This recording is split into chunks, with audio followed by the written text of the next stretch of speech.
TV bisa, media bisa. Tapi lebih di mana Bu kira-kira? Di media. Oh, media sosial ya? Iya. TV, lebih ke media sosial. Media sosial. Karena lebih banyak, lebih lengkap. Iya, lengkap. Kalau TV kita bisa nonton sama keluarga bareng-bareng gitu, sama temen, sama keluarga, terus sama anak, sama ponakan. Ya semuanya aja lah kita ya nonton bareng lah kita. Kira-kira. Karena lebih media sosial itu lebih yang kayak kita cepet sih, lebih cepat ya, Pak? lebih cepat. Karena kita kan buka televisi juga nanti buka dulu. Iya. Kalau media sosial langsung lagi dari HP. Karena jarang nonton TV. Ayo nonton TV ya.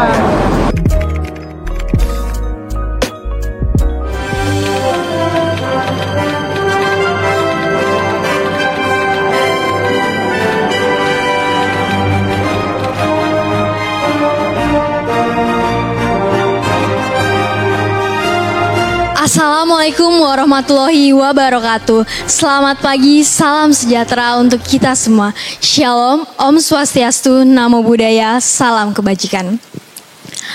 Badan kekar umurnya tua, bawa pedang bukanlah petani. Apa kabar hadirin semua? Selamat datang di IBI Kwikiangi. Yang kami hormati, Bapak Dr. Andes Sugiono MM, selaku Kepala Suku Dinas Komunikasi, Informatika dan Statistik Kota Jakarta Utara. Yang kami hormati, Bapak Dr. S. Bekti Istianto MSI, selaku Ketua Umum Aspikom. Yang kami hormati, Bapak Dr. Kandidat Amin Aminuddin SKOMI MIKOM, selaku Sekjen Aspikom Jabodetabek.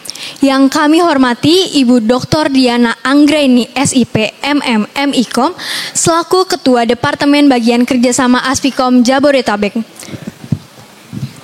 Dan yang sangat kami banggakan 4 narasumber hebat kita, Bapak Dr. Nursodik Gunarjo MSI, Bapak Arif Suditomo SHMA, Bapak Aiman Wicaksono ST MSI, dan Bapak Dr. Iman Nuraryo SSMA Kom CPR. Dan seluruh tamu undangan yang datang ke acara pada pagi hari ini. Marilah kita berikan tepuk tangan.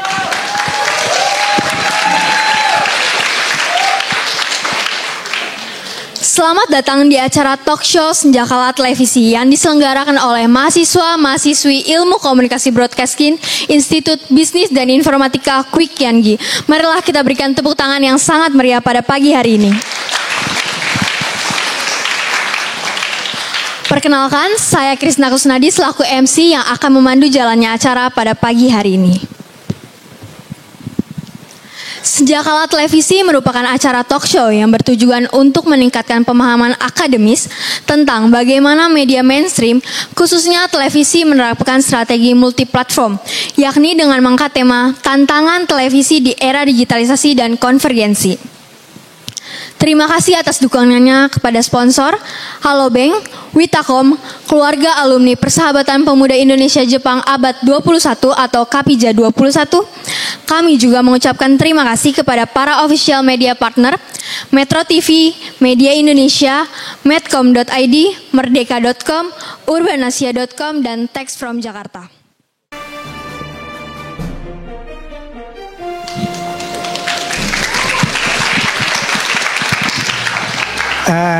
Terima kasih ya. Selamat pagi semuanya. Assalamualaikum warahmatullahi wabarakatuh. Salam sejahtera bagi kita semua. Om Swastiastu, Namo Buddhaya, salam kebajikan. Salam sehat bagi kita semua. Ini luar biasa. Kita kedatangan tamu-tamu yang luar biasa ya. Akhirnya orang yang dulu kita pingin hadirkan di kampus. Terima kasih mana Mbak Rina. Thank you ya sudah membawa Mas ini ke kampus kita ya. Aduh luar biasa Mas, luar biasa nih. Aduh, izin saya selaku rektor sangat berbahagia gitu ya. Ini kampus yang didatangi oleh para luar biasa. Belum lagi Mbak kita presenter yang luar biasa ini. Kita berikan dulu tepuk tangan. di pemerintah daerah dan teman-teman dari Aspikom yang luar biasa. Terima kasih telah memberikan kepercayaan kepada IBKKG untuk menyelenggarakan satu acara yang menurut hemat saya acara yang akan sangat bermanfaat bagi kita di tengah-tengah kegalauan kita sebetulnya mau arah kemana. Izin Mas Arif menyampaikan, kita kan punya program studi ilmu komunikasi. Salah satu konsentrasi kita kan broadcasting. Selalu pertanyaan adalah, Pak, di era sekarang ini apakah masih dibutuhkan lulusan-lulusan ilmu komunikasi yang menekuni broadcasting? Di tengah begitu banyak yang sekarang media sosial menggempur pertelevisian gitu Pak. Ya, tapi nanti 4 pembicara kita yang luar biasa ini akan menyampaikan kepada kita satu pesan yang sangat kuat.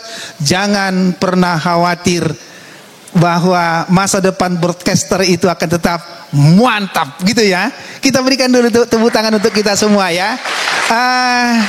Untuk 4 pembicara, ada 1 dari kampus kita. Terima kasih banyak waktunya sudah hadir di kampus ini, membekali anak-anak muda kita ini untuk mengerti sebetulnya apa yang harus mereka persiapkan.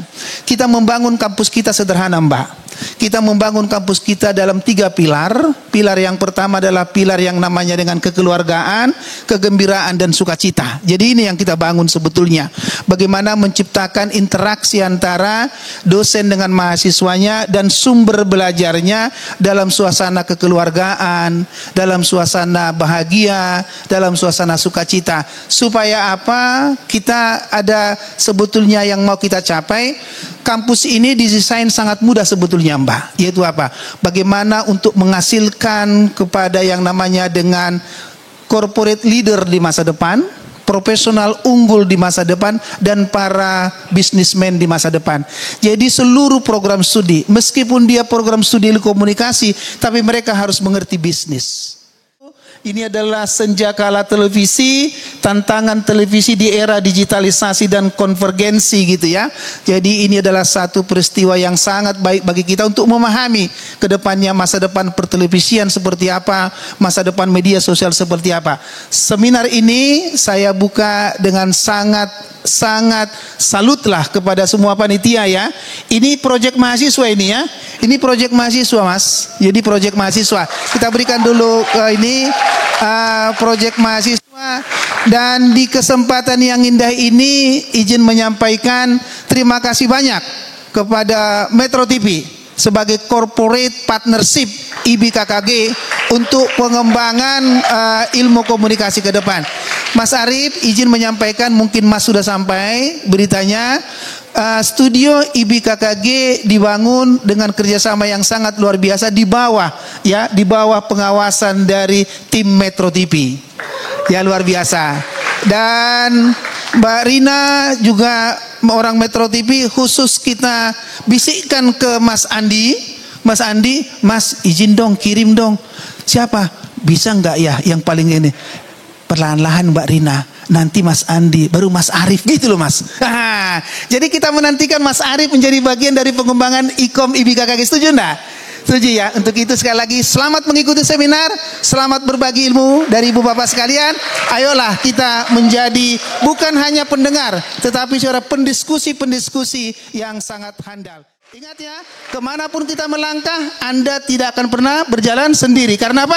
You will never walk alone. Terima kasih.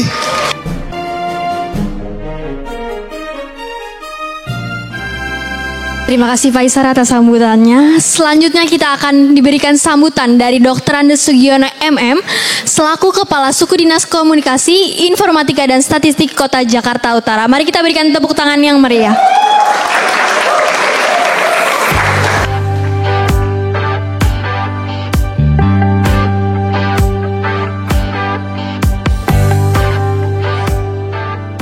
Baik, bismillahirrahmanirrahim. Assalamualaikum warahmatullahi wabarakatuh. Selamat pagi menjelang siang. Salam sejahtera untuk kita semua. Bapak dan Ibu sekalian,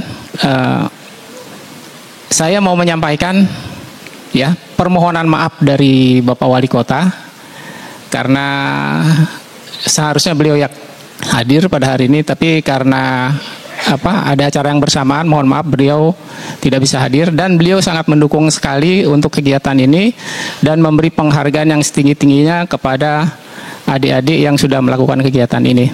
Baik, yang terhormat Bapak Rektor ya, barusan sudah meninggalkan kita. Lalu para narasumber yang sudah kita kenal semua. Lalu ada dari asosiasi, lalu dari adik-adik Civitas Academy ya, yang memang benar-benar antusias kayaknya ya terkait dengan kegiatan kita ini. Ya, jadi mohon nanti diikuti talk show ini dan segala permasalahan yang adik-adik dapatkan bisa ditanyakan ke narasumber kita ini. Assalamualaikum warahmatullahi wabarakatuh.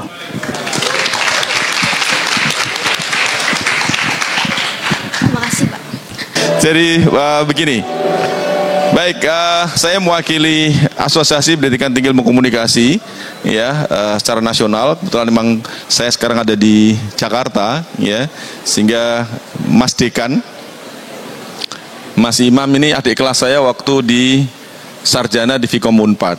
Sehingga ketika bilang, Mas Bekti datang ke kampus ya, iya insya Allah saya janji begitu. Jadi ketika dibikin acara ini, janjinya ditagih.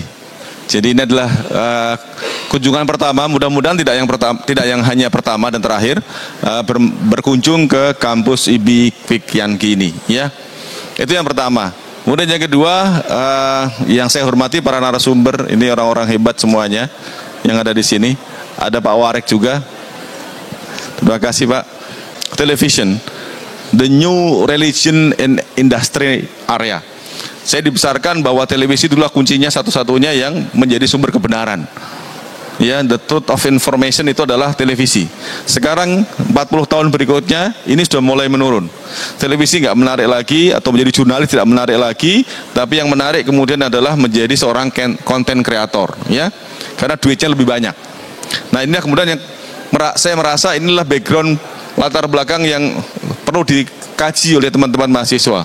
Jangan sampai menyesal ketika kuliah di komunikasi, spesifiknya bicara media, spesifiknya bicara tentang televisi atau broadcasting. Ya, itu yang penting, yang menjadi titipan pesan dari Aspikom.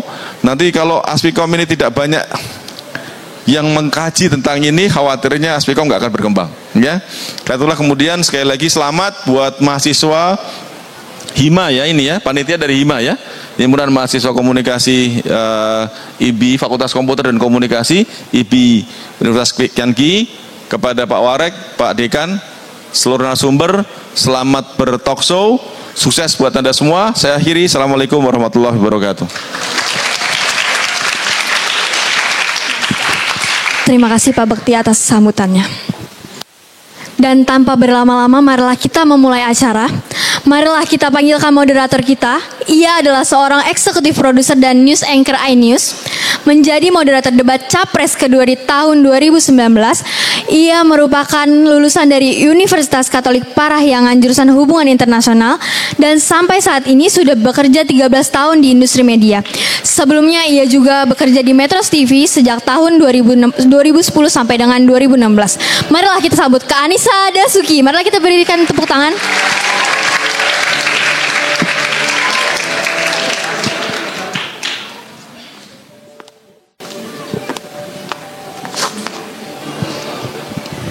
Terima kasih Kristi. Selamat siang. Assalamualaikum warahmatullahi wabarakatuh.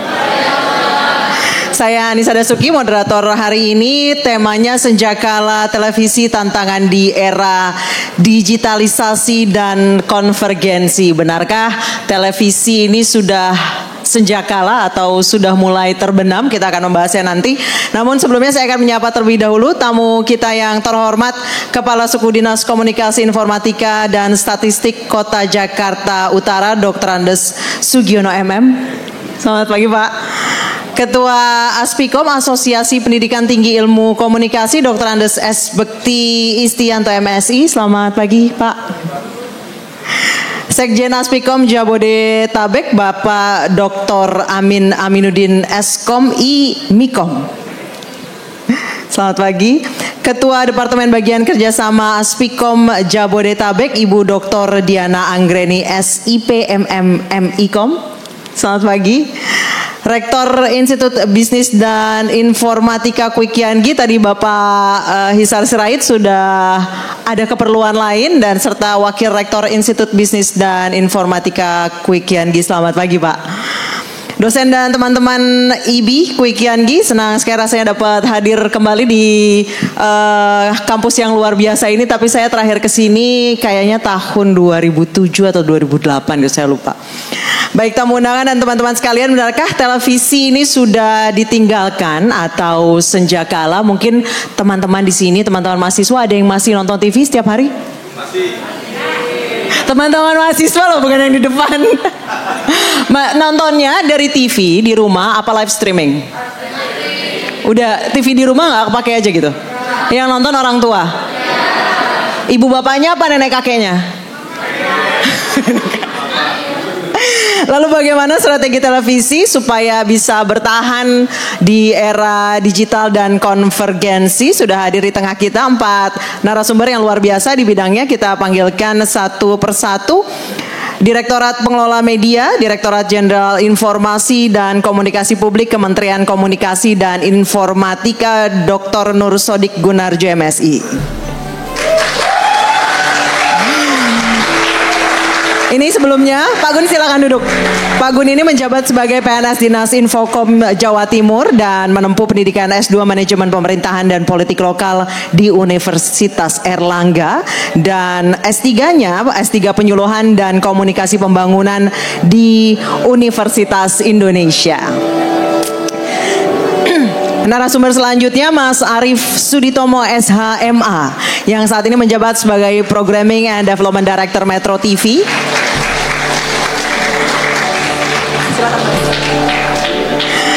Mas Arief pernah menjabat sebagai News Director dan Editor-in-Chief Metro TV dan menjadi pengajar di Fakultas Vokasi Universitas Indonesia.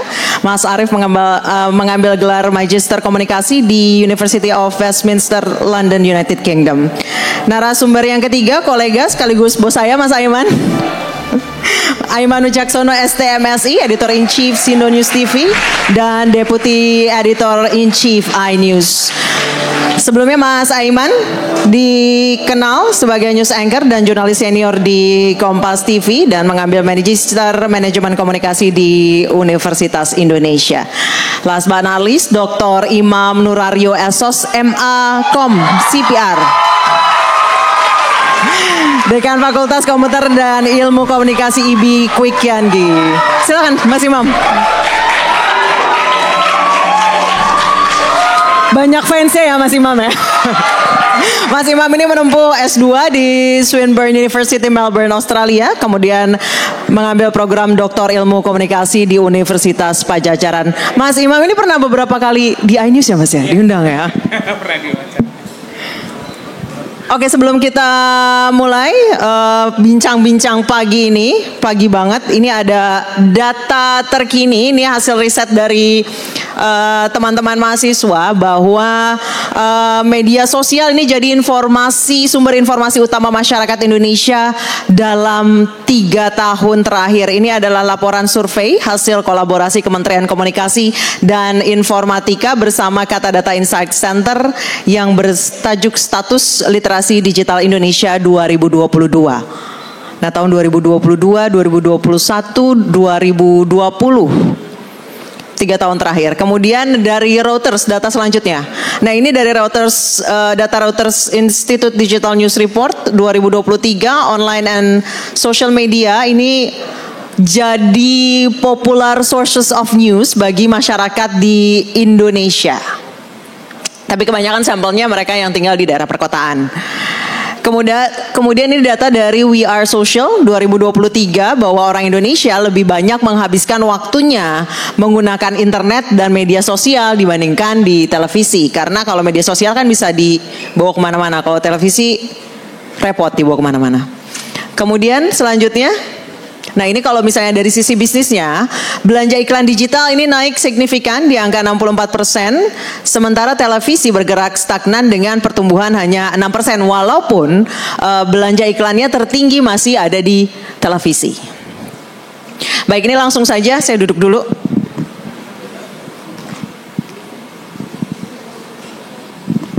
Mas Arief, pertanyaan pertama buat Mas Arief. Mas Arief, dari data tadi televisi ini sudah tidak lagi jadi sumber informasi utama buat masyarakat. Media cetak sudah berhenti beroperasi, shifting ke digital pun nggak semuanya berhasil dengan digitalisasinya. Televisi menurut Mas Arief sudah ditinggalkan atau baru akan mau terbenam tapi masih belum tahu terbenamnya akan kapan gitu? Selamat pagi teman-teman, Pak Nur Sodik dan seluruh Civitas Akademika dari IBI. Menjawab pertanyaan Anissa, salah satu hal yang ingin saya jadikan sebuah indikator adalah ADEX, Advertising Expenditure di Indonesia. Televisi masih menjadi salah satu indikator yang bisa memperlihatkan bahwa pengiklan masih menjadikan televisi sebagai penikmat kue terbesar, yakni kurang lebih hampir 47% itu iklan masuk ke televisi. Jadi dari ADEX tersebut kita masih bisa bilang bahwa televisi kalau dibilang senjakala ya belum ya, dalam waktu dekat ini saya tidak akan bilang bahwa televisi akan mati. Tetapi kalau kita lihat growth dari belanja iklan buat online itu growth-nya sangat-sangat tinggi. Jadi sekarang kalau tidak salah sudah antara 12 sampai 18% per tahun. Jadi kalau misalnya dalam 10 tahun itu udah lebih dari 100%. Pertumbuhan tertingginya di tahun berapa? Pertumbuhannya pada saat COVID atau? Ya, COVID juga terakselerasi, sekarang juga masih tinggi, dan saya lihat growth-nya itu makin lama makin naik terus gitu ya. Sementara growth belanja iklan di televisi itu stagnan, bahkan punya kecenderungan menurun. Jadi kalau misalnya kita melihat dari sisi ADEX atau belanja iklan, dalam 10 tahun sudah pasti online itu akan menyusul televisi. Kalau misalnya growth-nya itu steady di atas 10%. Jadi kalau sekarang ditanya apakah televisi sudah senjakala, kalau dilihat dari alokasi, biar bangun gitu semuanya ya. Kalau dilihat dari alokasi iklan, spendingnya kita masih sangat optimis. Tapi kalau dilihat dari growth-nya, kita harus berhati-hati. Bagaimana berhati-hatinya, ada banyak hal yang harus kita lakukan. Di mana televisi sebagai media mainstream yang selama ini dinikmati secara linear harus sudah mulai masuk ke ranah online atau ranah digital. Dalam hal delivery juga bukan saja dalam hal deliverynya, tapi juga dalam hal bagaimana kita mengembrace sosial media sebagai bagian dari deliverynya gitu ya. Kalau sekarang kita sudah masuk televisi digital, kita tidak bisa berhenti di situ saja, tapi kita harus juga menjadi part of social media sebagai delivery point. Karena sekarang sudah tidak lagi orang misalnya mau nonton sebuah acara di iNews, mereka tidak lagi secara tradisional menunggu jam berapa hari apa gitu ya. Mereka ingin mendapati ruang dan waktu buat mereka itu harus ditembus. Mau ditonton di mana, kapan, itu harus kapan saja, di mana saja mereka harus bisa lakukan itu. Dan itu sudah tidak sesuai lagi sama karakteristik mainstream media khususnya televisi. Jadi bagaimana kita menentukan ke depannya delivery methodnya dan bagaimana kita harus mengembrace sosial media itu adalah salah satu bagian agar kita tidak masuk ke tahap senjakala. Oke, mungkin teman-teman di sini nggak ngalamin kalau misalnya lagi nonton terus mau ke kamar mandi atau mau ngambil makanan mesti nunggu iklan dulu. Kalau kalian bisa langsung di pause ya, nggak usah nunggu iklan. Dulu kami kalau mau ke kamar mandi lagi nonton TV nunggu iklan dulu. Oke, selanjutnya saya ke Mas Aiman. Mas Aiman, menurut Mas Aiman setuju dengan Mas Arief bahwa memang untuk mengakali atau menyiasati supaya dunia televisi atau broadcasting ini nggak terbenam, itu TV-nya yang mesti menyesuaikan dengan zaman. Iya, thank you Nisu. Makasih Pak Nur, Pak dosen favorit yang favoritnya sama seperti capres nih, Mas Arief ya. Kalau tadi saya tambahkan ke Mas Arief ya, ini suaranya agak sedikit serak karena semalam teriak-teriak. Jadi gini, Kalau tadi Mas Arief menggunakan data ADEX, saya tambahkan sedikit lagi. Saya menggunakan data Nielsen Media Research. Ya. Kalau ditanya, nih saya sebenarnya ada slide tapi nggak usah dah, nggak usah pakai slide. Ya, nanti saya akan sampaikan. Jadi kalau ditanya, Anda dapat informasi A itu dari mana? Ya, 2017 96% itu menjawab televisi. Ya. Lalu kemudian 60%-an itu menjawab out of home, baliho segala macam itu ya, billboard, TVtron dan lain sebagainya. Lalu seterusnya di bawah 40% dan seterusnya itu selular, kemudian ada film, kemudian ada radio dan lain seterusnya. Koran agak di bawah, buku paling bawah. Kenapa? Karena orang Indonesia jarang baca buku. Ini mahasiswa jarang baca buku nggak? Jangan dong. Minimal buku digital lah. Saya juga sekarang baca koran udah di sini. Baca media Indonesia udah di sini. Koran harian Kompas di sini. Ya. Tahun 2020 kuartal ketiga ya. Q3 ya. Itu udah masuk Covid tuh. 2020 akhir ya. Itu datanya masih sama 96%. Ketika ditanya Anda dapat informasi dari mana? 96% menjawab televisi. Baru 2022 dia mengalami penurunan. Berapa? 84%. Artinya apa? Penurunannya ya ada, tapi nggak terlalu signifikan. Selular yang meningkatnya luar biasa dari 40-an di tahun 2017, lalu kemudian 2019 itu naik menjadi 60 dan di tahun 2020 80%. Jadi gini, ini kalau kok nggak 100% sih enggak, memang orang bisa menjawab lebih dari satu.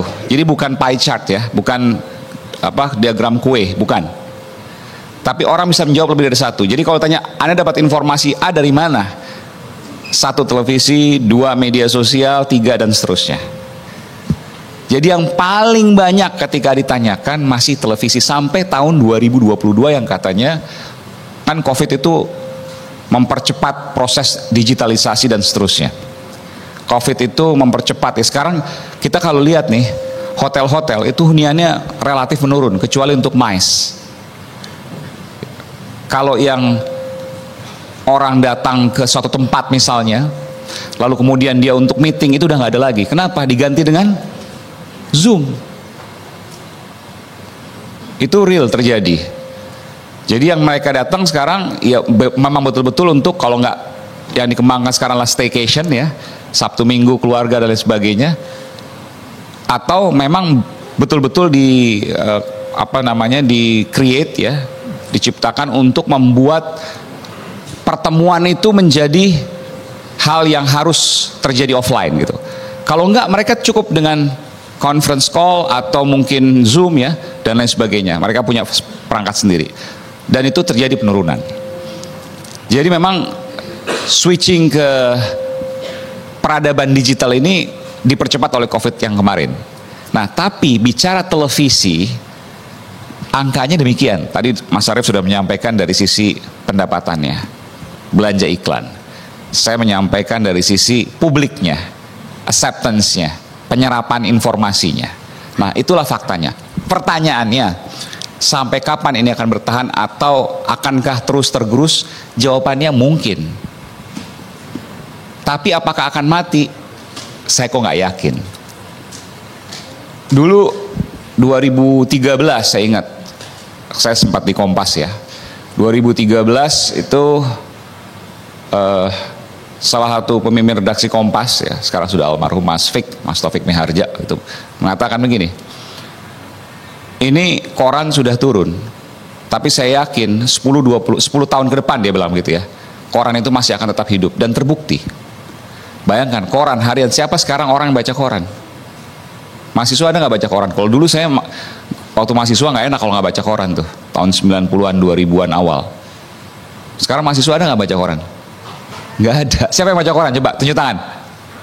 Nggak ada. Kalau yang nonton TV? Masih ada. Ya berapa tuh bisa dihitung. Kalau yang streaming? Streaming. Oke. sekarang saya tanya, kalau yang dapat informasinya dari TV, tapi lihatnya di media sosial, jadi potongan-potongan TV di media sosial, siapa? Yang lain nggak ada, yang lain nggak dapat, nggak nonton sama sekali. Maksudnya media sosial nggak dapat, nggak monitor sama sekali. Sumbernya dari televisi loh. Coba saya mau tahu, sumbernya dari televisi tapi lihatnya di media sosial, potongan-potongan dan sebagainya. YouTube termasuk. YouTube termasuk, betul. Banyak, betul. Artinya apa? Televisi masih menjadi sumber utama. Sekarang begini, saya bertanya, Anda lihat di media sosial yang sumbernya entah berantah, dengan Anda lihat di media sosial yang sumbernya dari televisi, mana yang Anda percaya? Jelas. Itulah kuncinya. Makanya saya katakan, kalau untuk 0, saya kok nggak yakin. Tapi bahwa ada penurunan dari skala bisnis, penurunan dari kepemirsaan, penonton, itu mungkin saya terjadi. Tapi cukup lama dan saya tidak yakin itu akan terjadi dalam bahkan 2045 sekalipun. Kenapa? Informasi yang paling dipercaya, ada survei, silakan cek. Informasi yang paling dipercaya dari publik itu muncul dari televisi, bukan dari portal ya. .com misalnya, walaupun dia media mainstream, ataupun dari media yang lain. Tapi ketika tanya, informasi yang paling Anda percaya, televisi. Makanya ini yang menjadi titik tolok ukur bagaimana kemudian televisi itu akan terus ada. Nah, tapi kami di pengelola televisi, tentu kami juga melihat situasi ini. Maka saya menyampaikan program TV yang bertahan adalah program TV yang dia punya magnitude yang besar terhadap publik, tapi dengan cost yang sekecil mungkin. Kalau dulu beda, dulu prinsipnya adalah Mas Arief, high cost, high gain. Jadi kalau kita sebar gede gitu ya, itu akan besar juga dapatnya. Sekarang belum tentu. Yang ada buntung. Ada salah satu TV yang jor-joran dulu, ya saya nggak usah sebutkan. Sekarang lumayan terpuruk. Ya. Kenapa? Karena modelnya sudah beda. Lihat media sosial, itu menabrak semua aturan ilmu televisi yang pernah kita pelajari. Nggak ada tuh misalnya bicara soal, kalau yang paling basic ya, newsroom, headroom, segala macam, komposisi, shot size, nggak ada. Tapi lihat viewersnya, gila. Bahkan TV kadang-kadang kalah. Itulah yang terjadi. Jadi apa? Memang content is the king. Nah, disitulah yang jadi titik perhatian kita, sehingga kita punya standing point. Ke depan seperti apa? Terus terang, orang TV pun nggak tahu, gelap. Baik, thank you Mas Aiman. Saya ke Pak Gun. Pak Gun kan ini TV baru go digital ya. Iya, setahun terakhir benar-benar semuanya digital, analog switch off. Pak Gun melihat industri pertelevisian saat ini bagaimana? Kalau memang dikatakan senjakala, tapi masih banyak loh TV-TV baru bermunculan. Ya, sebenarnya ada dua cara kita kalau memandang senja ya. Ada dua cara. Senja bisa dianggap sebagai sesuatu yang menakutkan di satu sisi, karena dia perubahan dari terang menuju gelap. Tetapi banyak juga yang menganggap bahwa senja itu sebuah keindahan. Ya enggak, adik-adik? Jadi ya, Budi Doremi aja sampai punya lagunya. Biar kulukis senja, ya kan? Artinya apa? Ini adalah filosofi yang sebenarnya kita ambilkan dari kehidupan kita sehari-hari. Bahwasanya depend on us. Bagaimana cara kita memandang senjakala ini? Ya, apakah itu akan dianggap sebagai ancaman ataukah justru ada peluang-peluang baru yang akan muncul? Ya, Karena saya yakin ilmu kekekalan energi itu energi tidak bisa diciptakan, tetapi juga tidak bisa dimusnahkan. Dia hanya bertransformasi, berubah bentuk. Televisi seperti itu. Sama saya kira ya. Mungkin kalau televisi dalam arti definisi televisi yang pada tahun 70-80-an, bisa jadi kalau memang dipertahankan tetap ada pada saat ini, maka suasana menjadi ahistoris, dia mungkin akan mati. Tetapi yang diperlukan sekarang adalah bagaimana televisi-televisi ini bertransformasi menjadi dalam tanda kutip televisi baru yang lebih tentu saja sesuai dengan situasi dan kondisi saat ini. Ini yang saya kira menjadi kunci. Jadi kalau tadi disebutkan setelah digitalisasi ternyata pertumbuhan stasiun televisi, itu benar sekali ya. Karena dulu satu frekuensi itu hanya bisa dipakai satu stasiun, tetapi sekarang dengan adanya televisi digital, satu slot ini bisa dipakai 5-6 bahkan lebih, tergantung dari teknologinya seperti apa. Nah, ini tentu saja the new chance, peluang baru bagi kita semua. Dan konten-konten lokal yang tadinya mungkin agak sulit ya masuk ke televisi, dengan adanya MUX yang bisa tersebar luas di seluruh wilayah Nusantara ini, maka konten lokal akan pertumbuhan. Saya setuju dengan pendapat Mas Aiman dan Mas Arief bahwa senja ya, tetapi kalau dikatakan televisi mati, saya kira kalau saya berpendapat tidak seperti itu. Tapi ada keharusan bertransformasi di situ supaya lebih aktual dan lebih sesuai dengan kondisi situasi dan kondisi saat ini. Lebih filosofis ya Mbak ya. Ya, gitu. Baik, terima kasih Pak Gun. Teman-teman, sebelum kita lanjutkan diskusi, kita simak dulu pendapat dari masyarakat, masih atau enggak sih mereka nonton TV? Bisa, media bisa. Tapi lebih di mana Bu kira-kira? Di media. Media sosial ya? Iya. TV, lebih ke media sosial. Media sosial. Karena lebih banyak, lebih lengkap. Iya, lengkap. Kalau TV kita bisa nonton sama keluarga bareng-bareng gitu, sama temen, sama keluarga, terus sama anak, sama ponakan. Ya semuanya aja lah kita ya nonton bareng lah kita. Karena lebih media sosial itu lebih yang kayak kita cepet sih, lebih cepat, lebih cepat. Karena kita kan buka televisi juga nanti buka dulu. Kalau media sosial langsung lagi dari HP. Karena jarang nonton TV. Ayo nonton TV ya. Oke, baik. Saya ke Mas Imam. Mas Imam, Anda sebagai akademisi dan penonton televisi, mungkin penonton televisi terakhir di generasi saya kali ya, lahir 80-an. Kalau misalnya anak yang lahir 90-an, apalagi 2000-an, kayaknya sudah jauh dari televisi. Menurut Mas Imam, benar gak sih kalau misalnya penonton televisi itu tergerus karena media sosial? Atau mereka atau sebenarnya adalah dua hal yang berbeda? Baik, terima kasih Mbak Anissa ya. Oke, selamat pagi teman-teman. Apa kabar? Baik, kayaknya dingin sekali. Terima kasih kepada Pak Gunarjo dan juga Mas Arief dan Mas Aiman yang sudah hadir di sini.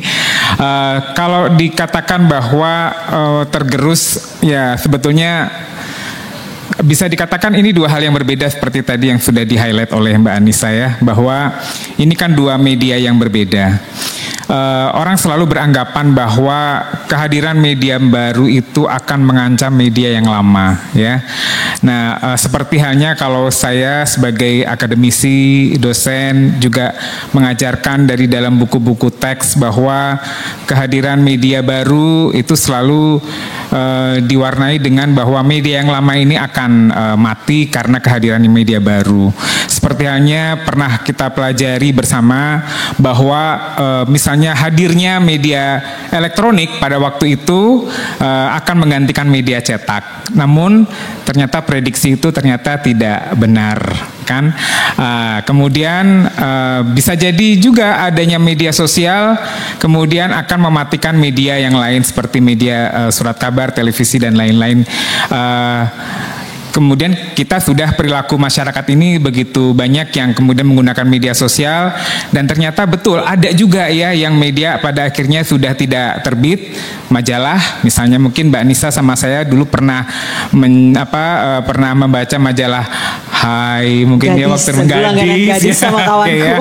Dan betul ternyata mereka bertransformasi. Jadi ada dua kemungkinan, bisa memang tetap bertahan tapi dia bertransformasi ya karena mengikuti perilaku daripada konsumennya begitu. Nah, itu yang terjadi.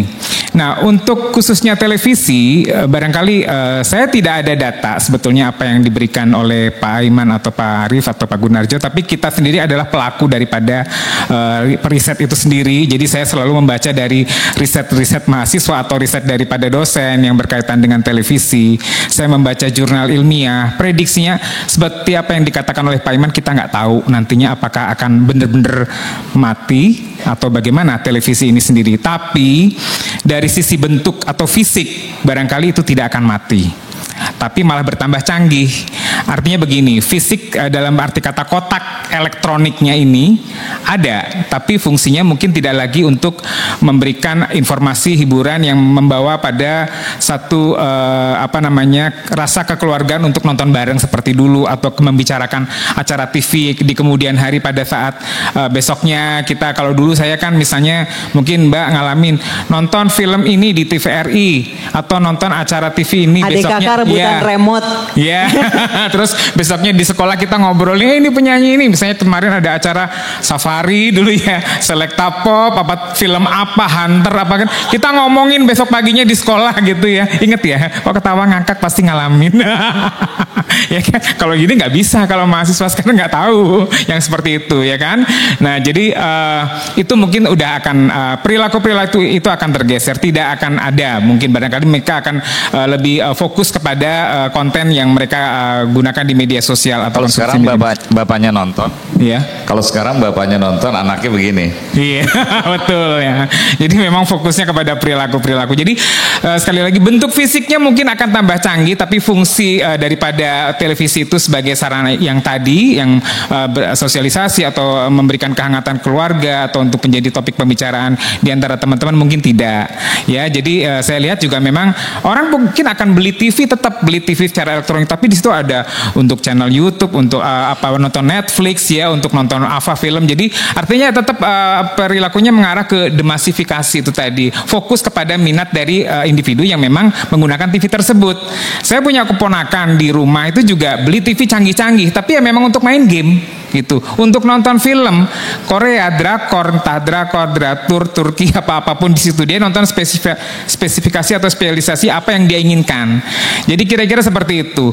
Ataupun kalaupun mungkin bisa diprediksi kalau melihat dari riset teman-teman mahasiswa atau dosen, isi televisinya itu mungkin sekarang malah jadi semacam kolektif journalism. Artinya apa?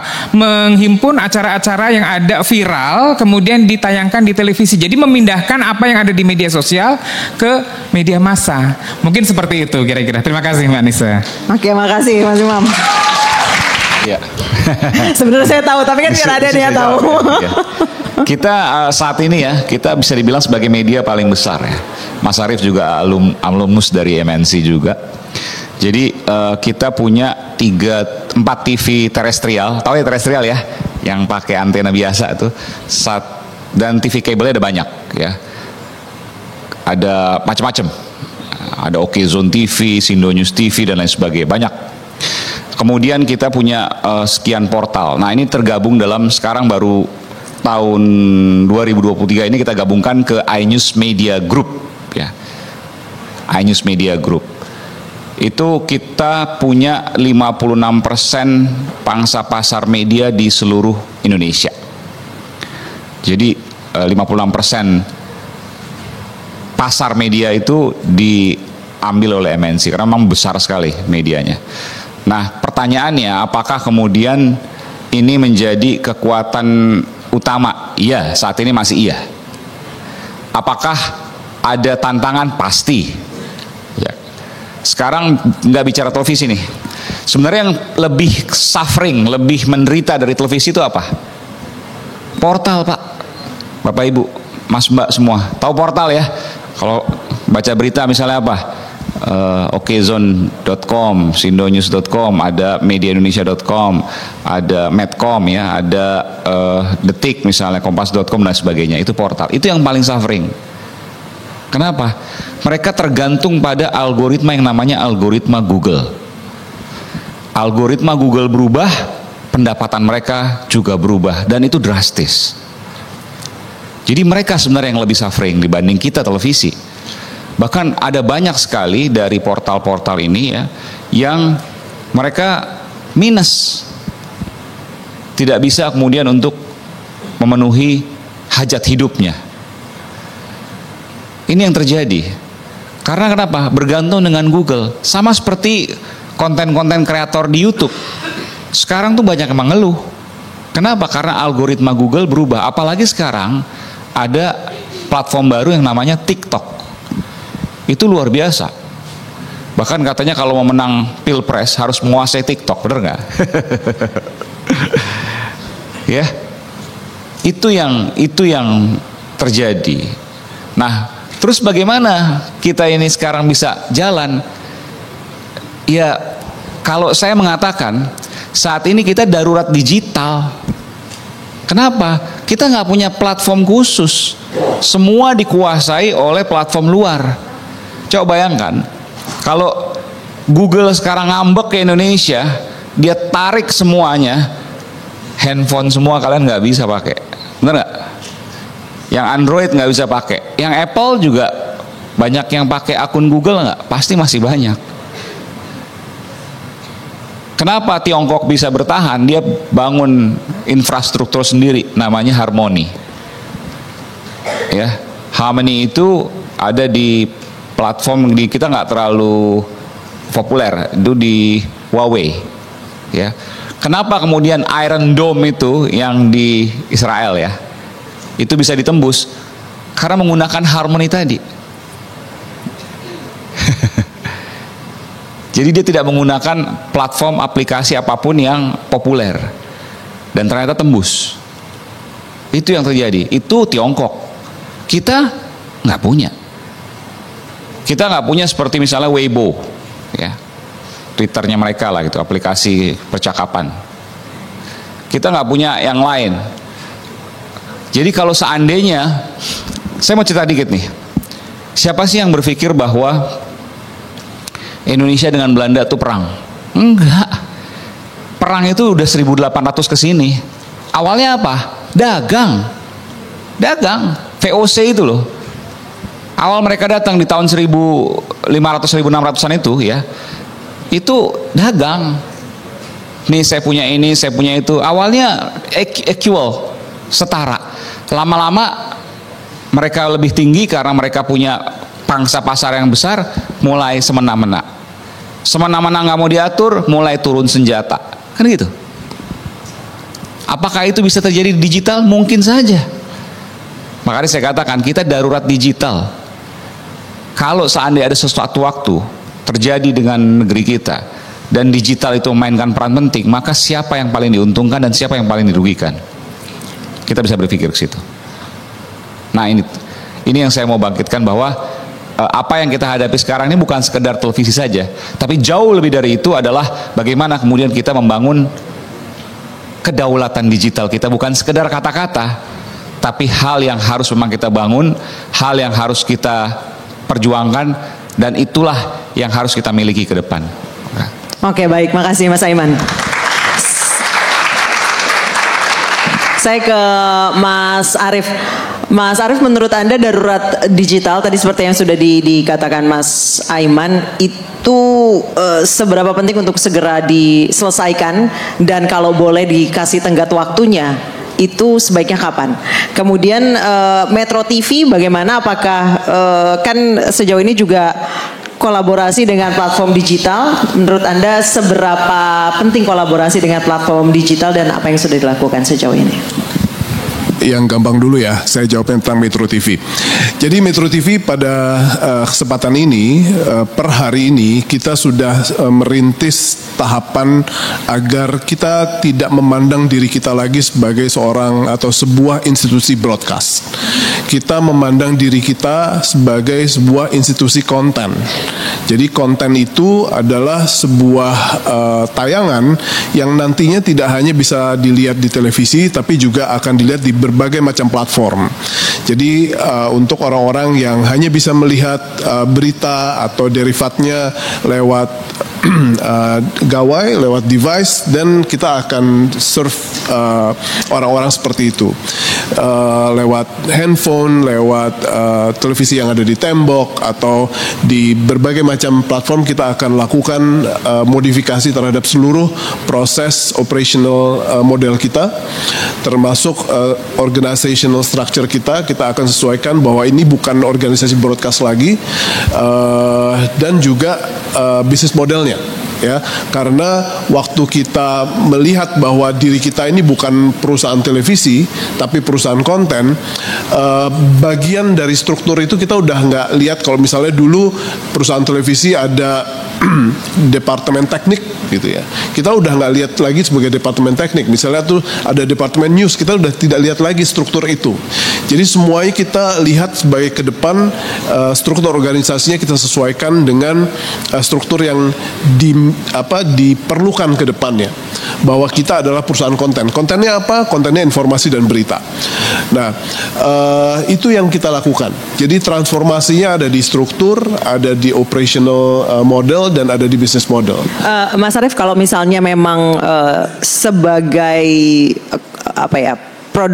produsen konten, kan ada beberapa hal yang di TV, di televisi itu diatur dengan sangat ketat, blur sana sini, kemudian penghalusan bahasa, penghalusan penyampaian. Sementara di media sosial itu sangat bebas, tidak ada aturannya. Apakah nanti dua peruntukan ini akan dibuat berbeda? Yang televisi mungkin dengan segala aturan P3SPS-nya, yang untuk internet, yang untuk konten, untuk media sosial itu dibuat lebih terbuka. Anissa, dalam hal proses produksi kita mencoba untuk cari jalan tengah gitu ya. Kenapa? Karena waktu tadi Aiman bilang bahwa televisi itu masih menjadi salah satu medium yang cukup dipercaya atau sangat dipercaya. Kita ingin konten kita adalah konten yang bisa dikategorikan sebagai sebuah clearing house gitu ya. Waktu misalnya ada sebuah klip dari seorang wali kota, misalnya wali kota Bogor bilang Bendung Katulampa sekarang sudah masuk siaga 1 gitu ya. Kita ingin agar orang yang mendapatkan itu lewat WA grup mereka masing-masing atau sosial media itu bertanya, sebelum itu masuk di Metro TV, sebelum itu masuk di iNews, sebelum itu masuk di TV One, kita nggak akan percaya dulu. Jadi, bagaimana kita menentukan standar produksi itu akan kita maintain sebaik mungkin dengan kaidah-kaidah yang baik agar kita tetap bisa memerankan diri kita sebagai clearing house. Jadi, sebagai referensi utama yang baik, yang benar untuk pada akhirnya dijadikan sebagai sebuah konten yang bisa dipercaya. Jadi, kalau ngelihat bagaimana sekarang misalnya ya, Deddy Corbuzier itu bisa aja menghadirkan 2 orang perempuan yang menyatakan diri mereka menikah satu sama lain, ya, 2 pasang lesbian yang mereka bercerita tentang kehidupan asmaranya seperti apa, sampai ke hal yang detail. P3SPS nggak memungkinkan kita seperti itu. Terus undang-undang penyiaran tidak mungkin kita mengeksplorasi hal seperti itu. Undang-undang pers tidak memungkinkan kita melakukan itu. Dan berbagai macam kode etik yang ada di berbagai macam institusi kewartawanan. Jadi kalau kita lihat televisi itu adalah adalah apa ya? Saya bisa bilang the most regulated industries yang pada akhirnya memang harus menyesuaikan kungkungan regulasi itu terhadap bagaimana kualitas. Kita berusaha melihat regulasi-regulasi itu sebagai sebuah penyelamat justru sekarang. Karena apa? Karena kita perlu menjadi clearing house. Kita perlu jadi referensi di berbagai macam platform di mana simpang siur informasi itu berkembang atau bergulir. Harus ada pihak-pihak yang bisa jadi clearing house untuk bisa jadi patokan referensi, dan itu yang pada akhirnya membuat proses transformasi ini kita tidak akan jauh-jauh dari cita-cita di mana regulasi-regulasi tersebut akan terus bersama kita ya, tetapi proses kreatifnya itu yang kita akan usahakan agar bisa lebih kreatif, lebih menarik, dan pada akhirnya bisa sesuai dengan tuntutan dan selera market. Kurang lebih seperti itu. Oke, baik. Saya ke Pak Gun. Pak Gun, kalau misalnya tadi pas ngobrol-ngobrol sama Mas Arief di holding room, ya persaingan akan tidak bisa seimbang karena yang satu diatur dengan ketat, sementara yang lain sebebas-bebasnya. Televisi mau menayangkan iklan rokok yang tidak ada adegan merokoknya aja, mesti di atas jam 9:30 malam, di atas jam 10 malam. Sementara banyak talk show di channel YouTube itu sambil merokok, kemudian miras, belum lagi penggunaan bahasanya bahasa sangat sehari-hari, ya bahasa kasar dan lain sebagainya. Sementara kami televisi itu aturannya sangat ketat. Kalau melenceng sedikit kami akan dapat surat cinta dari KPI. Oke, sejauh ini kalau dari Kominfo supaya mungkin persaingannya berjalannya fair, akan diatur atau tidak, atau bisa atau tidak diatur media sosial, walaupun tidak akan ekstrim mungkin seperti televisi, karena bagaimanapun televisi adalah frekuensi publik, tapi untuk memenuhi kaidah-kaidah agar tidak terlalu melenceng itu bisa diatur atau tidak, Pak Gun? Iya, pertama ke TV dulu ya. Jadi TV ini memang tunduk pada undang-undang penyiaran, tentu saja yang pertama. Dan yang kedua tentu saja ada norma yang dikeluarkan oleh KPI, ya, yaitu yang singkatannya adalah P3SPS. Jadi pedoman perilaku penyiaran dan standar program siaran.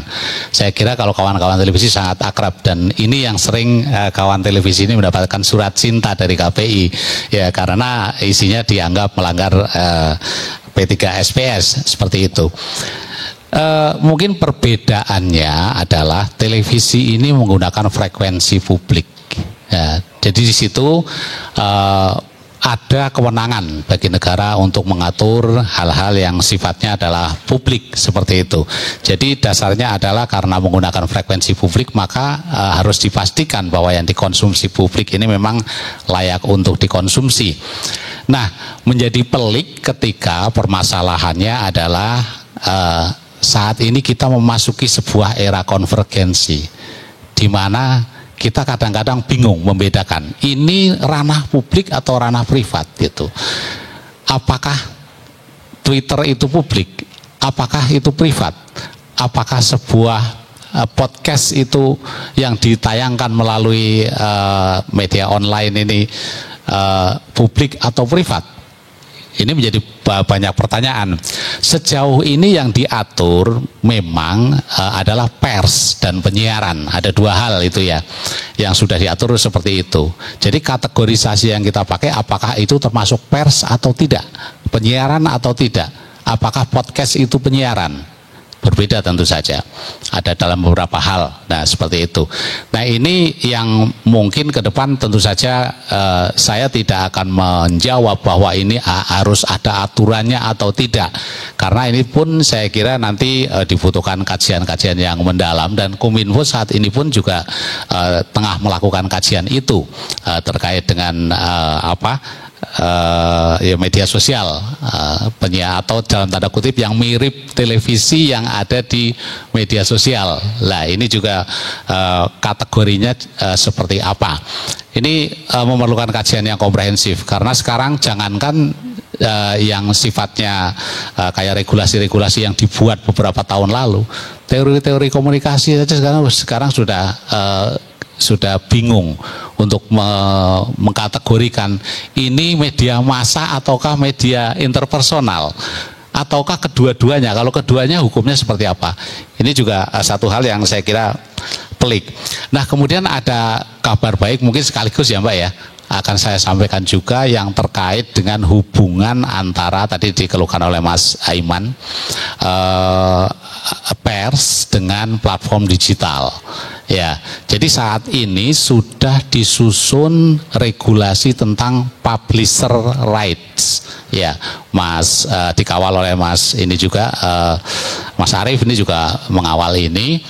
Dan ini sudah mendapatkan masukan juga dari kawan-kawan pers, tetapi hingga hari ini memang belum diundangkan karena masukannya terus muncul.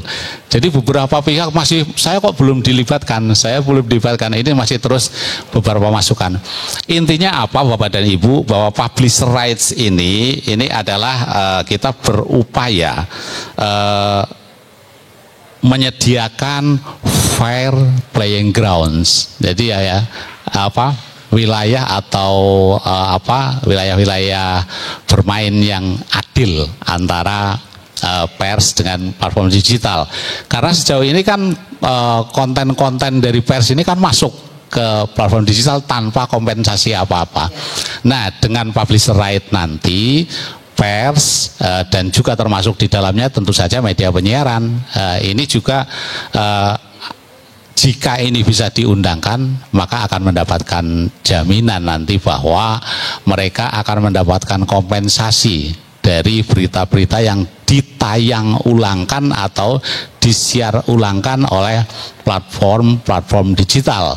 Nah, ini sampai saat ini mudah-mudahan secepatnya ya Mas Arief ya, kita sebenarnya barangnya udah jadi ya, tetapi ya dari pemerintah. Karena ini adalah perintah Pak Presiden pada Hari Pers tahun 2020. Sekarang sudah hampir 3 tahun barangnya sudah jadi, tetapi kawan-kawannya Mas Aiman ini masih terus memberikan masukan juga setiap hari, masih ini kurang ini kami perlu dilibatkan, ini kami perlu memasukkan ini. Kita ingin sebenarnya mewadahi semuanya supaya nanti kalau diundangkan betul semuanya mendapatkan terwakili seperti itu. Oke, baik, saya ke Pak Bekti. Pak, Anda melihatnya sejauh ini yang dilakukan televisi itu sudah cukup atau tidak untuk tetap mempertahankan eksistensinya, atau seenggaknya nggak berada di jam senjakala terus, nggak berada di jam 5 sampai jam 6:30 terus, tapi naiklah ke jam 3 atau jam 2 gitu. Baik. Mencoba merespon ya Mbak. Senja itu sebenarnya menarik buat saya, karena saya termasuk anak senja, orang tua senja, tapi bukan senja umur. Oke. Apa yang sekarang dilakukan tentu saja berbeda ya dengan faktor dulu ya. Saya dibesarkan, kalau boleh cerita, saya dibesarkan oleh ketoprak televisi yang muncul setiap malam minggu di Jawa Tengah. Kami dulu punya TV yang pakai aki, setiap malam minggu kami setel depan rumah, kemudian orang-orang tetangga kanan kiri datang nonton bareng gitu. Kemudian berubah era itu, yang hitam putih menjadi berwarna, kemudian sudah sedemikian rupa sampai tahun 90-an itu saya tidak bisa meninggalkan yang namanya televisi. Kebetulan karena belajar di komunikasi kan di Vkom. Era itu kemudian agak berubah ketika internet mulai masuk. Nah, persaingan kemudian menjadi besar ketika para jurnalis kemudian ditantang untuk konvergensi kan ya, untuk menambah kompetensi yang lain. Nah, yang jadi masalah ketika COVID tiba tuntutan berubah. Pembelajaran itu tidak hanya menggunakan media yang ramai, tapi sudah menggunakan internet, dan itu menjadi wabah besar, pemicu menurut saya, pemicu yang klimaks supaya mereka akhirnya terhubung atau menggunakan gadget. Dan faktor itulah semakin menambah. Kalau dikatakan Mas Aiman tadi belum suffering, itu sudah suffering untuk televisi, karena sudah tidak menarik lagi. Meskipun kami di Akademisi Ilmu Komunikasi di Indonesia, televisi masih menjadi mata kuliah wajib. Bagaimana kemudian penyiaran itu tetap harus dimunculkan. Masalahnya mereka bertanya juga, kalau kami lulus dari sini apa yang harus kemudian kami lakukan? Media massa televisi mana yang menerima kami dan sebagainya. Itu contoh-contoh real. Mereka muncul media-media yang sifatnya kecil begitu, tapi ada di sekitar mereka, dan itu ternyata lebih menjangkau. Dan ini saya pikir televisi yang kasusnya kemudian dulu sangat dikjaya, tiba-tiba kemudian beralih fokusnya yang menurut saya tantangan untuk menjadi sifatnya lebih personel itu yang kayaknya belum muncul. Bahwa televisi kemudian masih menjadi idola pada acara-acara tertentu, program-program tertentu yang bisa menghimpun ribuan bahkan jutaan orang untuk nonton. Segala macam idol dan sebagainya tiba-tiba muncul, baik dangdut, pop dan sebagainya. Tapi hal-hal lain yang terkait dengan bagaimana perkembangan televisi dibutuhkan oleh masyarakat, khususnya generasi Z, generasi milenial ini yang kemudian menjadi tantangan buat. Harus ada terobohan khusus bahwa televisi lebih bisa dibutuhkan oleh mereka.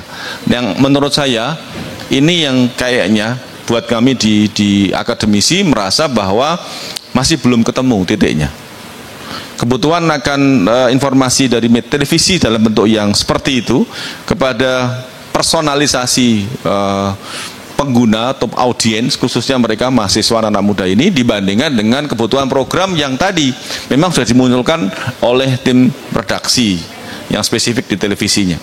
Menyatukan ini Mbak, menurut saya di tengah ya. Sementara media sosial bisa sangat personalize ya Mas. Sangat personalize. Baik. Kan mereka tidur buka ketemu. Tapi televisi nggak menjadi suatu kebutuhan yang dimunculkan, kecuali tadi ada hal-hal yang dianggap punya benefit tertentu buat mereka.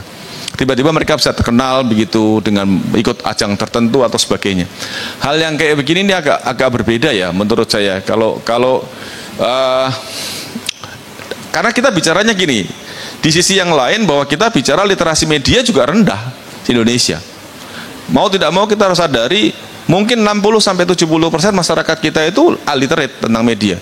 Termasuk juga bagaimana kemudian mengoptimalisasikan posisi fungsionalisasi TV supaya bisa meningkatkan tingkat literasi masyarakat. Ini juga menurut saya masih punya diskusi panjang gitu.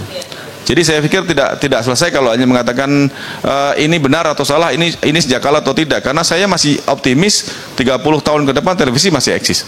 Sebagaimana kemudian menjelang tahun 2000-an begitu saya mengatakan cetak mungkin masih eksis sekitar 30 tahun ke depan. Sekarang ternyata sudah mulai bergerus. Tapi tetap aja cetak itu masih dibutuhkan buat segmentasi masyarakat Indonesia tertentu. Mereka lebih familiar, orang-orang tua misalnya atau daerah terpencil yang lebih menyatakan baca koran itu lebih enak. Sama dengan nonton televisi itu lebih menghibur daripada menggunakan gadget. Nah, rugi untung ini yang kemudian agak dimunculkan supaya benefit kepada masyarakat audiens terhadap televisi juga harus dimunculkan. Menurut saya begitu, Mbak. Baik, mungkin namanya masih ada. Rasanya masih ada tapi fisiknya yang berbeda. Kayak televisi pun bertransformasi dari yang ada di dalam lemari bekonde sampai sekarang flat, bahkan bisa dibawa kemana-mana. Mungkin itunya yang hanya akan berubah, tapi memorinya atau rasanya masih sama gitu ya. Iya, saya ketemu Mas Arif dari pertama tadi ketemu, saya ingat di televisi dari dulu sampai sekarang nggak berubah. Mas Arif begini-begini aja. Maksudnya gantengnya tetap gitu. Kira-kira kan begitu kan? Bagaimana kemudian kita bisa melupakan memori itu gitu? Kalau Mas Aiman kan trennya ini favoritnya anak-anak muda sekarang ya. Kalau Mas Arif kan itu kan di atas saya secara usia. Tapi dulu saya penggemar betul bagaimana kemudian Mas Arif ketika baca berita itu seperti apa. Saya mungkin nonton Mas Arif saya masih SMP. Oh iya. Oke, teman-teman di sini ada yang mau bertanya? Kita buka sesi Q&A.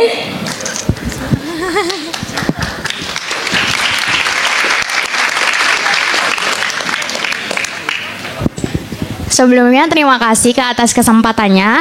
Saya Siva dari jurusan Ilmu Komunikasi angkatan 23. Saya mau nanya Kak, gimana sih dampak media sosial terhadap cara penonton berinteraksi dengan program televisi, dan gimana sih stasiun televisi ini beradaptasi dalam perubahan dinamika interaksi penonton terhadap konten-konten di dalam televisi gitu Kak. Oke, berarti ini ke Mas Aiman dan Mas Arif ya? Ya, terima kasih Kak. Oke, sama-sama Siva. Mas Aiman silakan.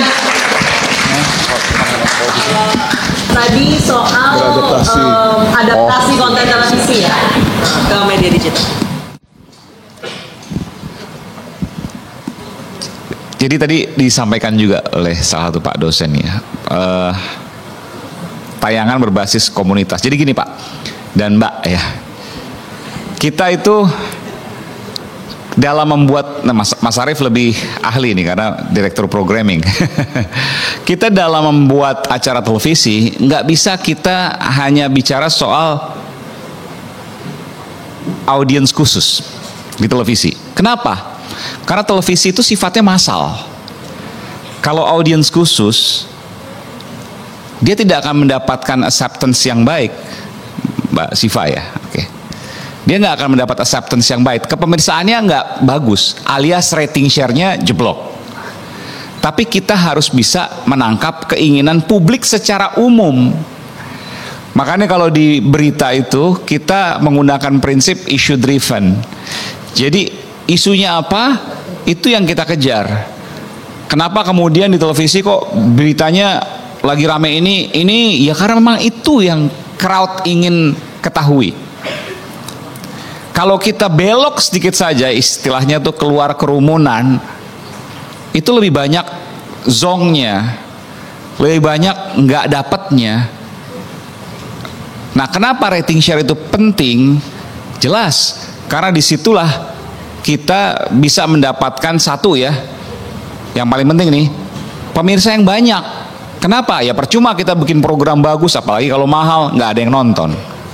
Yang kedua, pengiklan tentu tertarik untuk memberikan sponsor di situ. Jadi dua-duanya dapat, pengaruhnya dapat, ya, dampaknya dapat, cuannya juga dapat, gitu. Nah ini yang kemudian dicari. Oleh karena sama biasanya tiap jam itu kan ada kelompok usianya ya Mas ya, kelompok usia dan gendernya ya. Setiap jam tayangan. Iya, ada jam dewasa misalnya, ada jam anak-anak dan lain sebagainya. Kalau jam dewasa kan di jam 10 ke atas itu ya. Jam 10 ke atas atau 9.30 kurang lebih itu ya. Itu yang kemudian malam itu ya. Itu yang baru boleh tayang jam dewasa, tapi itu ada batasan-batasannya, itu diatur oleh P3 SPS di Undang-Undang Penyiaran. Nah, pertanyaannya adalah bagaimana kemudian mengintegrasikan hal tersebut, keinginan publik dengan acara televisi. Kita hanya bisa mengatakan bahwa kita hanya bisa menyampaikan informasi yang sifatnya dikehendaki oleh crowd, oleh kerumunan, oleh massa yang banyak. Tidak bisa kita menyampaikan informasi untuk kelompok atau komunitas tertentu. Nah, inilah keterbatasan kita. Itulah sifat televisi. Dia harus massal, sifatnya harus mass information. Oleh karena itu juga pengiklannya juga beda kan. Kalau kita lihat misalnya di digital, itu lebih spesifik. Kalau di kita itu FMCG. Tahu FMCG ya? Fast moving consumer goods. Jadi apa tuh? Ya contohnya sabun, ya odol sikat gigi, ya pasta gigi. Pokoknya yang kita gunakan sehari-hari tapi cepat. Ya kan, sabun cepat. Terus deterjen segala macam. Terus kemudian susu kan cepat tuh. Terus minuman misalnya teh apa segala macam. Selalu itu, perhatiin nih iklan dengan TV, sifatnya massal. Acaranya juga harus bersifat massal karena nggak bisa dia hanya menyasar kelompok tertentu atau komunitas tertentu, pasti rating share jeblok. Kalau rating share jeblok nggak akan bertahan tuh acara televisi. Nah itu. Jarang-jarang ada iklan pinjol di TV, nggak ada ya? Oke. Nggak pernah ada. Nggak pernah ada iklan pinjol. Beda kan sama personal. Kalau YouTube misalnya itu kan personal banget, pinjol banyak banget ya. Iya. Bertebaran di mana-mana. Oke, baik Mas Arief silakan. Memang sekarang karakteristik audience atau market itu sudah beda sih Pak. Ya, jadi kalau saya misalnya ya menayangkan sebuah iklan Le Mineral gitu ya, pada jam 10.00 sampai jam 10.00 lewat 30 detik, karena iklan itu durasinya cuma 30 detik, itu se-Indonesia bisa lihat di jam tersebut ya. Tetapi ada sekarang karakteristik iklan yang namanya programmatic ad. Ya, bukan iklan yang massal. Programmatic ad itu apa sih gitu ya? Programmatic ad itu adalah sebuah metode beriklan. Misalnya, saya sebagai sebuah seorang yang memproduksi minuman kesehatan gitu ya. Saya hanya ingin minuman ini dipromosikan kepada orang-orang dari umur 17 sampai 21 tahun yang ada di perkotaan dan wilayahnya ABC ya. Kelas sosial ekonomi statusnya A dan B gitu ya. Secara spesifik, saya nggak mau pasang di televisi. Saya tinggal kontak Google, tolong dong iklan ini disebar ke orang-orang yang 17 sampai 21 tinggal di sini, sosial ekonominya A dan B dan bla bla bla, sesuai dengan karakteristik yang saya inginkan. Lalu mereka akan sebar di berbagai macam sosial media platform yang mereka miliki atau mereka terafiliasi dengan mereka. Nah, itu yang namanya programmatic ad. Dan sekarang programmatic ad ini sudah mengambil porsi iklan massal yang ada di televisi, radio, koran sedikit demi sedikit dengan growth yang tadi antara 12 sampai 18%. Ya. Jadi kalau sekarang Ziva bertanya tentang apa sih yang harus dilakukan secara adaptatif oleh televisi untuk bisa mengajak pemirsa-pemirsa milenial atau pemirsa baru kita, pertama yang kita lakukan adalah kita tidak boleh lagi melihat televisi sebagai televisi hanya untuk televisi yang linear, yang broadcast, yang terestrial. Ya, kita harus melihat bahwa produk kita harus bisa ditayangkan secara multiplatform yang nanti juga akan dibeli oleh programmatic ad yang bisa masuk TikTok, bisa masuk Facebook, Instagram dan lain-lain. Ya, jadi itu yang kita lakukan. Yang kedua adalah bagaimana kita melihat berita. Saya punya cerita dalam satu penerbangan, anak saya bilang, "Pak, itu si ini gitu ya. Ada seorang selebgram. Saya tuh nggak kenal selebgram tuh yang apa, seperti apa gitu ya. Yang mana Kak?" Gitu. Itu yang karena anak saya hobinya di olahraga, dia mengenal banyak sekali tokoh-tokoh atau orang-orang yang sangat aktif dan memiliki influence yang cukup besar di bidang olahraga gitu ya. Oh gitu. Jadi saya sepanjang perjalanan saya berpikir bahwa anak-anak seusia anak-anak saya sudah tidak lagi tertarik sama orang-orang misalnya artis, bintang film. Mereka sudah sangat spesifik tokoh-tokoh yang ada di kehidupan mereka. Jadi bagaimana kita memproduksi berita itu pun juga harus seperti itu gitu ya. Ya massal, tetapi waktu kita melihat sebuah tren, kita harus ikut tren tersebut. Misalnya ada sebuah tren di mana masyarakat Indonesia lagi memiliki ketertarikan yang cukup tinggi terhadap keputusan MK nomor 90 gitu ya. Siapa yang tahu keputusan MK nomor 90? Tunjuk tangan. Makanya. Nah, misalnya keputusan MK 90 nggak ada yang tahu? Coba tunjuk tangan yang tahu. Wah, ini data luar biasa loh nih. Gen Z nggak tahu putusan 90. Jadi keputusan MK 90 adalah sebuah keputusan yang pada akhirnya mengizinkan atau membuat Gibran Rakabuming Raka yang tidak boleh mencalonkan jadi wapres jadi boleh, ya. Itu keputusan MK 90. Jadi waktu kita tahu ada animo yang besar tentang masyarakat yang tidak seberapa setuju atau tidak menyetujui atau tidak menyukai keputusan MK tersebut, kita harus ikut karena gelombang massalnya ada di sana. Ya, kita massal, tapi sekarang ada berbagai macam momen-momen massal yang harus kita ikutin. Dan disitulah proses adaptasinya. Jadi waktu dulu ya misalnya kita mengetahui bahwa TVRI itu memiliki sebuah kewajiban untuk mencerahkan publik seluas-luasnya, sehingga mereka tidak seberapa peduli mana yang pada akhirnya merupakan bagian dari gelombang yang diinginkan oleh pasar. Sekarang nggak bisa lagi. Misalnya dulu TVRI melihat konsumen atau melihat publik sebagai warga negara. Ayo bayar pajak, ayo manunggal TNI dengan rakyat. Ayo kita dukung pemerintah dalam hal A, B, C, D, E gitu ya. Udah nggak bisa lagi kayak gitu. Sekarang televisi itu harus melihat publik bukan sebagai publik atau warga negara lagi, tapi harus melihat publik sebagai konsumen. Konsumen maunya apa sih gitu ya? Oh, maunya berita Sambo, hajar di situ.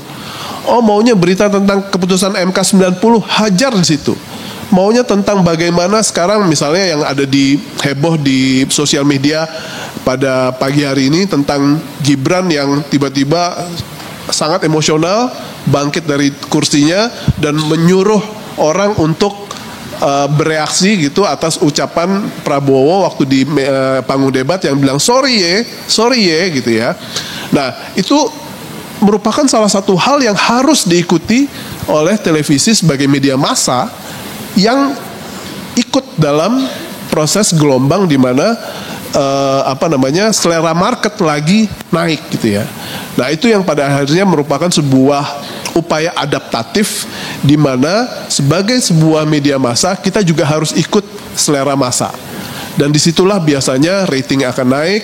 Kalau rating naik, CPRP-nya akan bagus. CPRP-nya akan bagus, iklan akan makin lama makin baik.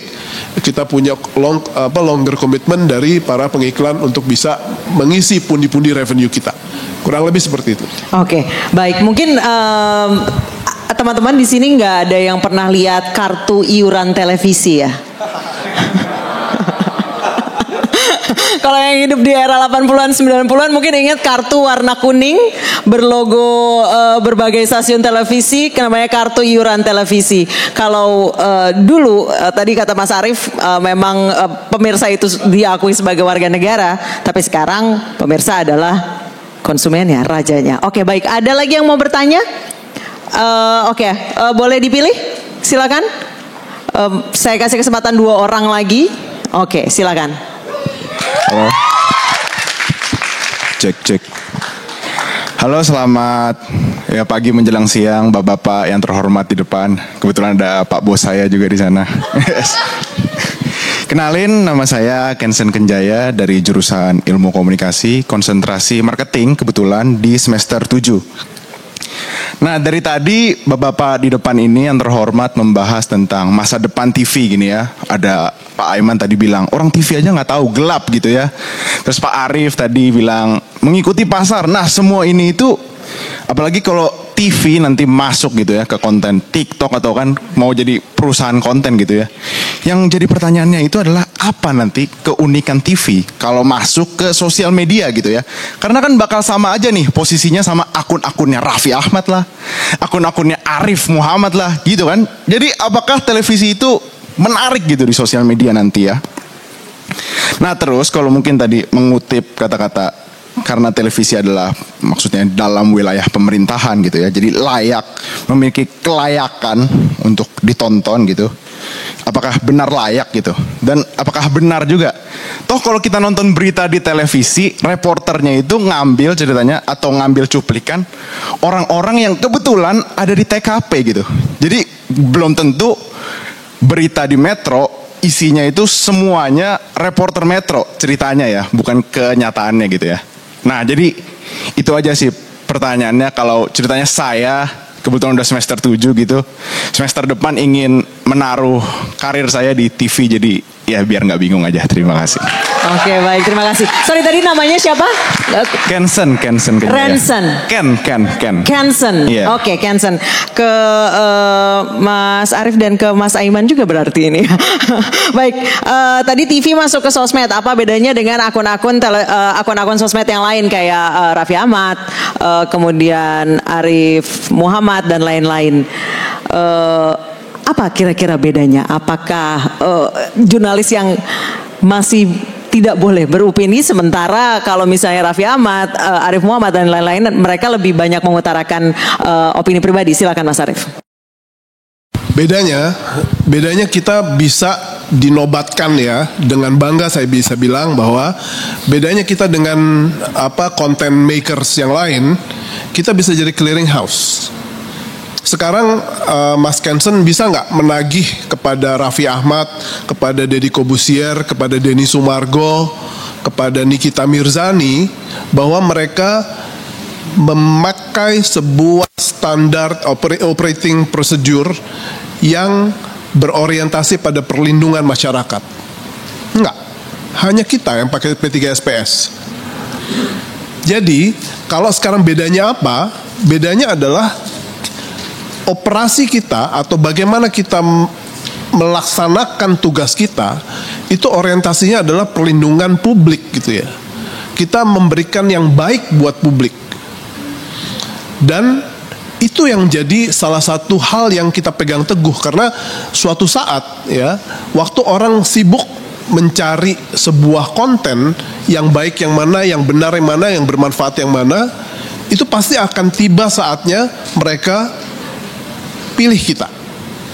Ya, kalau mau lihat sebuah tayangan yang penuh kontroversi, si A berbicara tentang versi dirinya, atau si A berbicara tentang sebuah gosip, berbicara tentang sebuah kabar yang tidak bisa diverifikasi, itu bisa aja.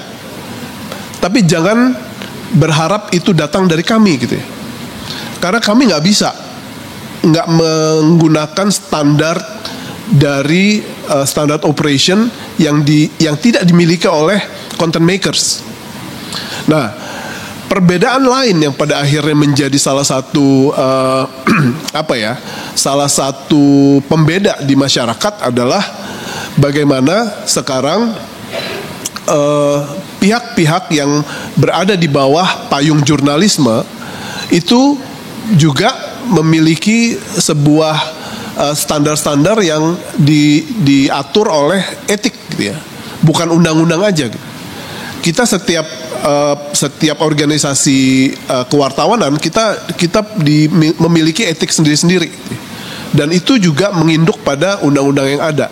Jadi saya nggak khawatir Mas Kensen bahwa kita akan ditinggalin orang gitu ya. Pasti suatu saat di suatu titik orang pasti akan mencari yang benar tuh yang mana. Ya, memang kita tidak masuk ke wilayah gosip, kita tidak masuk ke wilayah hal-hal yang sifatnya kontroversial, ya. Tetapi ada ruang di mana publik akan perlu kita, dan itu yang saya pikir merupakan kebutuhan itu yang tidak akan pernah hilang dalam bentuk platform apapun. Ya, jadi itulah yang pada akhirnya bisa saya banggakan dari industri saya, karena itulah yang menjadi referensi itu yang akan terus menerus ada. Terima kasih.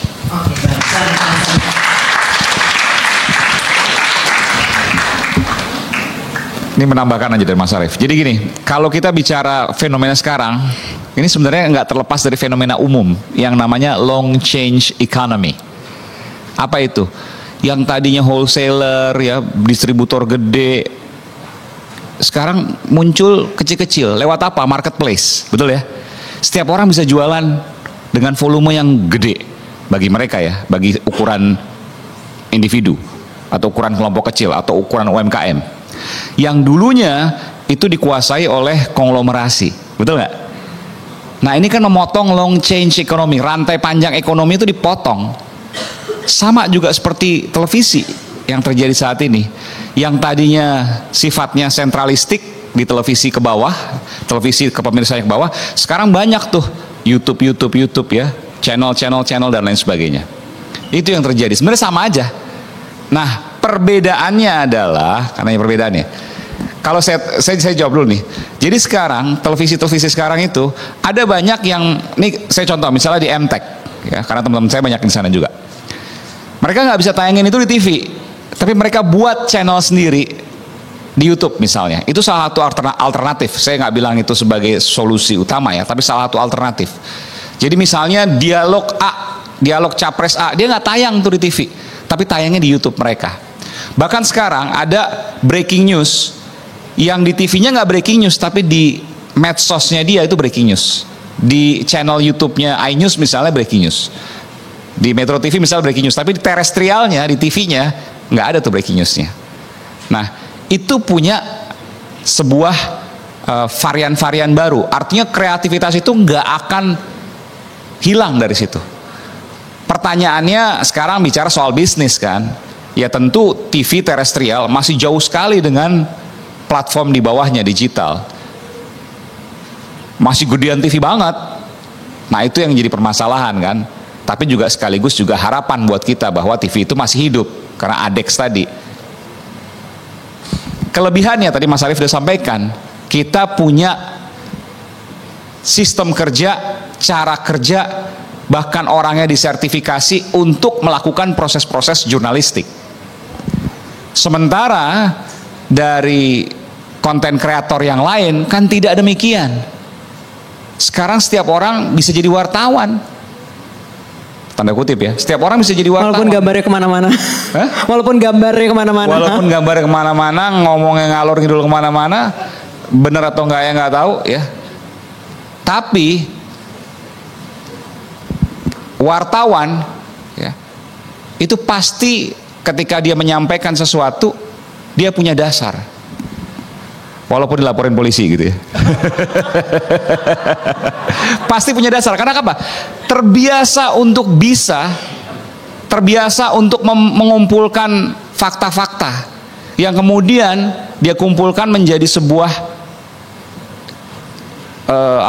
narasi yang kemudian disampaikan begitu ya. Dan itu punya dasar. Beda dengan misalnya, ya saya nggak sebut 1, 2, 3 ya, tapi konten kreator mungkin bisa aja dia menyampaikan sesuatu. Dulu pernah misalnya waktu COVID, ada yang menyampaikan A, B, bisa menyembuhkan ini segala macam, dan ternyata dilaporin juga waktu itu ya, karena dasarnya juga nggak ada. Kalau wartawan terbiasa untuk mengumpulkan dulu fakta-faktanya, data-datanya, baru kemudian dia sampaikan dengan logika dia dari dasar fakta-fakta itu, kan begitu? Oke, baik. Singkat aja, tetap nonton televisi. Ini merupakan salah satu anjuran, bukan saja agar kalian memiliki referensi informasi dan hiburan yang lebih luas, tetapi televisi itu punya sebuah misi mulia ya, bahwa yang namanya public discourse itu kita saring dan kita develop, kita produce untuk kepentingan banyak pihak. Ya. Saya mau singkat aja biar kayak cawapres. Sudah cukup ya. Jadilah well-informed society. Dari situlah kemudian teman-teman bisa memberikan kontribusi terbaik bagi bangsa dan negara ini untuk perbaikan, bonus demografi apapun bahasanya. Tapi yang terpenting kita harus punya peran untuk bangsa dan negara ini. Dan peran itu dimulai dari teman-teman yang punya well-informed society, yang punya atau menjadi bagian dari well-informed society. Jadi teman-teman harus well-informed, dan tadi Mas Arief sudah sampaikan salah satunya ada televisi, dan juga ada sumber-sumber lain silakan, tapi pastikan sumber-sumber itu kredibel, dan salah satunya tentu televisi. Jadi saya ingin sampaikan, ambil peran karena di dunia tempat berlelah, jadi jangan takut lelah. Selama kemudian olahraga dan istirahatnya cukup, nggak apa-apa.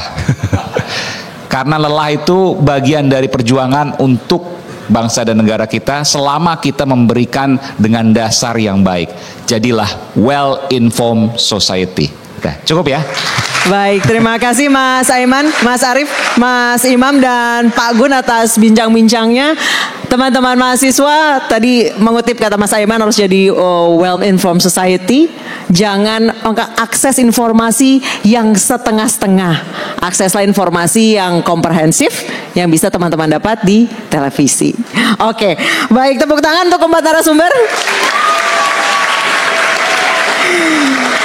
Oke, dan talk show Senjakala Televisi tentunya dapat terlaksana berkat dukungan dari sponsor yaitu Alobank, Witacom, dan keluarga alumni Persahabatan Pemuda Indonesia Jepang Abad 21 atau Kapija 21 serta Metro TV, Media Indonesia, Medcom.id, Merdeka.com, Urbanasia.com, Radar News, dan TXT Forum JKT sebagai official media partners. Seru sekali perbincangan hari ini, teman-teman juga ternyata responnya luar biasa. Sekali lagi tepuk tangan yang meriah untuk keempat narasumber. Sekali lagi terima kasih Pak Gun, Mas Imam, Mas Arief, Mas Aiman. Terima kasih atas bincang-bincangnya dan insight-nya buat teman-teman mahasiswa termasuk juga buat saya. Saya Anissa Dasuki pamit. Saya serahkan kembali ke Kristi. Selamat siang.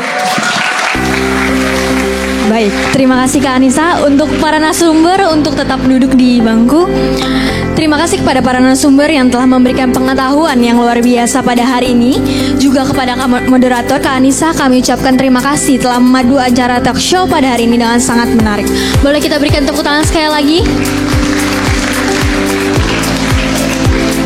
Baik, kita ke agenda selanjutnya. Sebelum menutup acara pada hari ini, kita akan memberikan kenang-kenangan kepada para narasumber.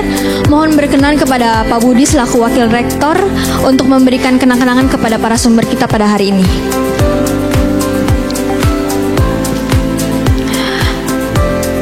Kenang-kenangan pertama yaitu kita akan berikan kepada Bapak Dr. Nur Sodik Gunarjo MSI untuk maju ke depan, Pak, izin.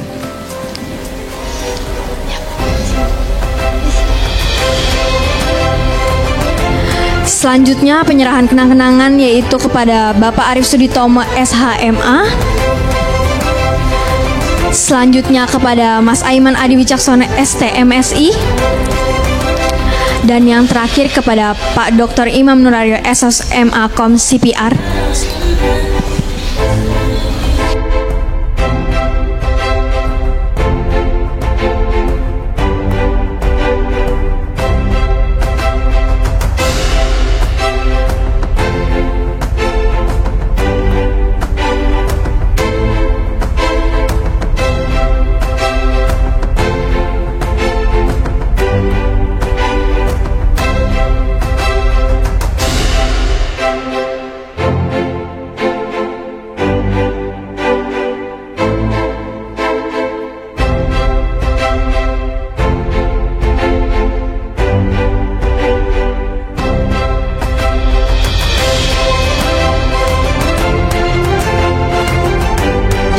Baik, kita akan melakukan foto secara bersama-sama.